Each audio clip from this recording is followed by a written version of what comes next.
Olá, olá, meus queridos alunos do quarto ano. Bom dia para quem está me vendo de dia e boa tarde para quem está me vendo à tarde. Nós começamos a falar sobre as faces da escultura na aula passada, né? Então nós falamos que a escultura pode ter um caráter religioso, ela pode ter um caráter cultural, ela pode ter um caráter que eu falo é uma característica de contemplação, de decoração, como essa pequena escultura de um porquinho da Índia que eu tenho aqui. Ela é uma escultura de decoração, para decorar na minha casa, né? Então as esculturas podem ter vários significados, como eu diria,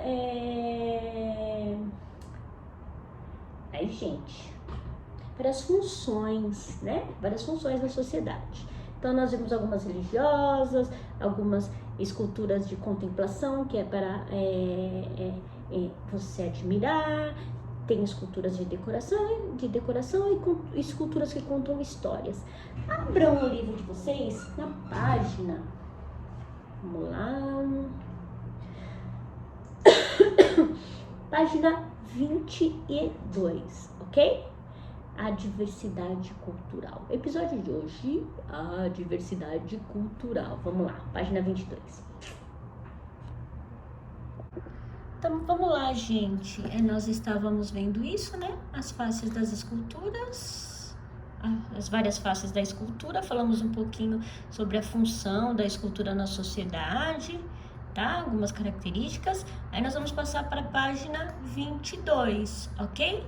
A diversidade cultural. Então, vou aumentar aqui um pouquinho, tá? Então, vamos lá. Página 22. Se organizem aí, abram um livro. Então, vamos lá. Pense em uma criança que vive na região da floresta amazônica, ok? Pensa numa criança que vive na região da floresta amazônica e em uma outra que mora no Rio Grande do Sul. Então, fechem os olhos agora, fechem e imaginem uma criança que vive na floresta amazônica. Pensa no clima, pensa na paisagem, tá? E em outra que mora no Rio Grande do Sul, lá no sul do país. Pensa no clima, pensa na paisagem. Essa outra criança que vive no Rio Grande do Sul, ela mora em uma cidade grande, tá? Só para vocês imaginarem melhor. Uma cidade como Guarulhos, certo? Mesmo que podem abrir os olhos agora. Abram os olhos. Mesmo que as duas sejam brasileiras, falem português e gostem de coisas parecidas, há muitas diferenças nas maneiras de viver delas. Seus hábitos alimentares e as festas populares de que participam possivelmente são diferentes. Isso acontece porque a paisagem local, o clima e os costumes de cada lugar influenciam a maneira de cada pessoa se relaciona com o ambiente. Sim. Então imagina essa criança que vive na floresta amazônica. É um indígena, criança, Amazônia. Vamos lá ver essa criança que vive na região amazônica. Vamos ver uma criança aqui. Ah, esse é bonitinho. Ah, que fofinho. Vamos pôr ele aqui. Opa, aquele. Vamos ver essa criança aqui. Certo? Deixa eu pôr mais para baixo. Então é essa criança aqui, ó. Queria ver só ele. Vamos ver se a gente consegue ver só a imagem dele grande. Aqui, muito bem. Uma criança que vive na região amazônica, certo? Ok? Então ele vive num clima, ele tem a cultura dele, a cultura indígena, ele tem o quê? Ele nada no rio, ele pesca, ele quer comer alguma coisa, ele tá com fome, a família dele vai no mercadinho comprar, vai na loja de conveniência do posto de gasolina, vai no McDonald's, pede um iFood. Não, eles têm a natureza, então se eles querem alguma coisa, eles retiram da natureza. Vai tomar um banho, tá com calor? Vai na água. Então, ó, a região da Amazônia é uma região úmida e quente.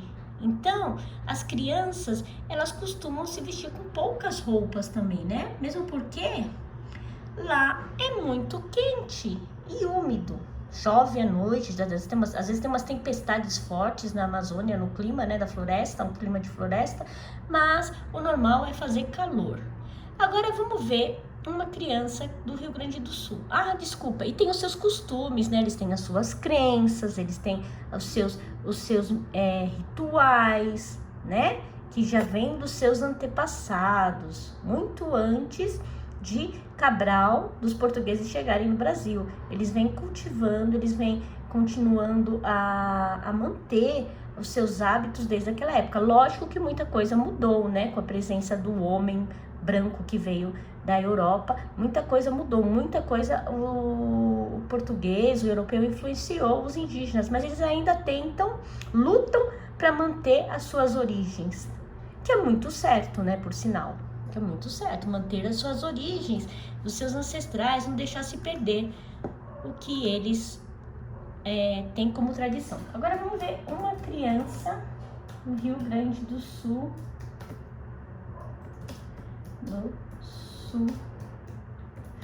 No Rio Grande do Sul, no inverno, faz muito frio. Não chega a nevar, tá, gente? Vamos ver uma criança aqui do Rio Grande do Sul. Vamos por essa aqui, por exemplo. É até uma propaganda de um shopping lá do Rio Grande do Sul, do Passo Fundo. Uma propaganda de um shopping lá em Passo Fundo, uma cidade do Rio Grande do Sul.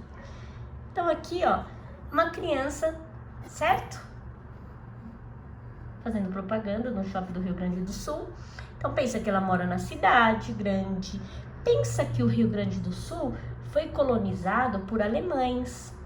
Então, por isso que lá no sul tem bastante pessoas com cabelo claro, olho azul, porque foi um lugar onde os alemães escolheram para colonizar, para viverem no Brasil, os alemães imigrantes, né? Então tem muitas colônias de alemães no Rio Grande do Sul. Então parece uma menina de cabelo loiro. Não que todo mundo seja loiro, mas você encontra bastante pessoas assim, com essa etnia por lá, por causa dessas características físicas, por causa da colonização alemã. Então ela era de botinha, blusinha de lã, uma calça de flanela. Lá também tem as tradições do Rio Grande do Sul, lá, além do frio, né, que faz muito frio no inverno, às vezes chega a nevar, viu? Não é que não neva nunca, às vezes chega até a nevar. E aqui a gente vê os festejos, né? Eles têm os festejos deles. É um hábito muito grande do Rio Grande do Sul, porque eles são grandes produtores de carne, né? Eles têm grande... Eles têm grande criação de bovinos. Churrasco é bem forte no Rio Grande do Sul. Agora a gente vê aqui a festa da fita, ó, que é uma festa típica do Rio Grande do Sul, entre outras danças também, ó. Então, olha a roupa longa, porque lembra a roupa dos colonos alemães, do pessoal que veio da Alemanha, ok? Continuando. Então, diversidade, são as diferenças culturais, né? Diversidade cultural, que vem de diverso. Então, o Brasil é um país muito diverso quanto a isso. Você vê lá em cima, na Amazônia, tem os indígenas, e lá na ponta tem uma criança do Rio Grande do Sul, a galera do Rio Grande do Sul, que foi colonizada por alemães, certo? Então, muito bem. Agora a gente vai ver aqui, ó. Agora observe novamente as duas imagens de abertura deste tema. A primeira é uma escultura que representa uma deusa índia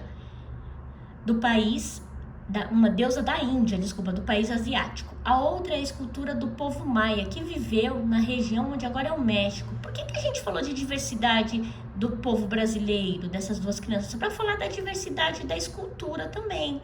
Então, olha aqui, ó. Aqui a gente tem uma escultura indiana, do país Índia, tá? É uma deusa, a deusa indiana Parvati. século XIII, escultura em bronze. Por que em bronze? Porque em bronze era um material muito encontrado na Índia. Então, geralmente, a civilização usa determinado material, aparece muito bronze na Índia, nas esculturas, porque era um metal muito fácil de encontrar na Índia. Então, aqui é a deusa indiana. Agora, aqui do lado, a gente vê uma deusa maia, ok? Os maias, eles vêm do México, tá? Urna funerária da deusa das 13 serpentes. Se vocês olharem aqui na cabeça dela, tem 13 serpentes embaranhadas. Até lembra a Medusa, né? Lá no Egito, né? Tem muitas coisas parecidas, é um mistério, né? O Egito e as civilizações maias, astecas, as civilizações pré-colombianas que vieram antes do Colombo, muitas coisas têm parecido com o Egito antigo, isso é um mistério. Então aqui a gente vê uma deusa do Império Azteca, tá? Ela é feita de argila, ok? Certo? Então vamos lá. As diferenças, hein? Lembrando também das diferenças que existem entre os povos. A gente falou entre os povos, não, entre as pessoas. Uma pessoa que mora lá na Amazônia, na floresta, e uma pessoa que mora lá no Rio Grande do Sul, na cidade grande. Uma escultura lá da Índia e uma escultura lá do México antigo e da Índia antiga. Muito bem, voltando aqui. Se o mesmo país, como vimos no caso do Brasil, há diferenças culturais, pense em como deve ser quando comparamos dois lugares tão distantes como a Índia e o México. Os maias eram politeístas, ou seja, acreditavam em muitos deuses. E muitos indianos ainda hoje cultuam várias divindades. As pessoas dessas duas civilizações utilizavam diferentes linguagens artísticas, como a pintura, a arquitetura, a escultura, para invocar poderes dos deuses ou agradecer-lhes pela proteção e ajuda. Para compreender um pouco dessas duas esculturas, é necessário se informar sobre a vida e o hábito desses povos. Conhecer a cultura de um povo é uma forma de evitar erros de interpretação e preconceito. Preconceito, gente, vocês já ouviram falar dessa palavra?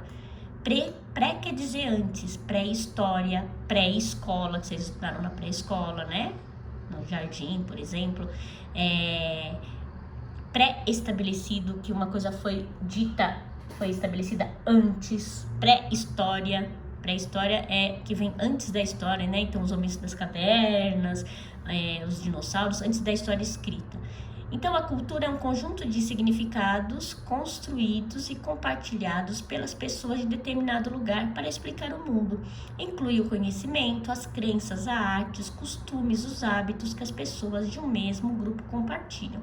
Então, dois grupos, ali a gente falou, dois grupos culturais, indianos e os maias, eles têm as suas diferenças na hora de produzir sua arte, certo?